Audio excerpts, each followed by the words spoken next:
গ্রামের ফেরিওয়ালারা কিন্তু এখন সাইকেলে করে হরেক রকমের জিনিসপত্র নিয়ে আসে। একটা সাইকেলে যে এত ধরনের মাল জিনিস ধরানো সম্ভব এটা কিন্তু তাদেরকে না দেখলে একদমই বোঝা যাবে না। এখানে অনেক ধরনের জিনিস ছিল কিন্তু আমার ম্যাজিক বলের দিকে চোখ আটকে গেল। ছোটবেলায় এই ম্যাজিক বল নিয়ে যে কত খেলাধুলা করেছি এখন তো সেসব স্মৃতি হয়ে গিয়েছে। যাই হোক, এই 2 প্যাকেট ম্যাজিক বল কিন্তু মাত্র 5 টাকা নিয়েছিল। আমি আমার মেয়ের জন্য কিনে নিয়ে এসেছি।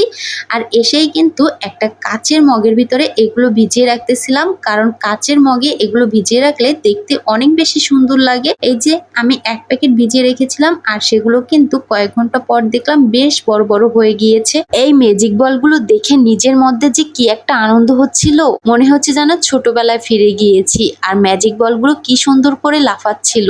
আমরা ছোটবেলায় যে ম্যাজিক বলগুলো নিয়ে খেলতাম সেগুলো অনেক ধরনের রঙের ছিল, কিন্তু এইখানে মাত্র 2-3টা রঙের ম্যাজিক বল ছিল। তারপরও অনেক আনন্দ লাগতেছিল, কারণ বহু বছর পর এই ম্যাজিক বল আবার দেখতে পেলাম। ছোটবেলায় আপনারা কারা কারা এরকম ম্যাজিক বল নিয়ে খেলেছেন অবশ্যই কিন্তু কমেন্ট করে জানাবেন।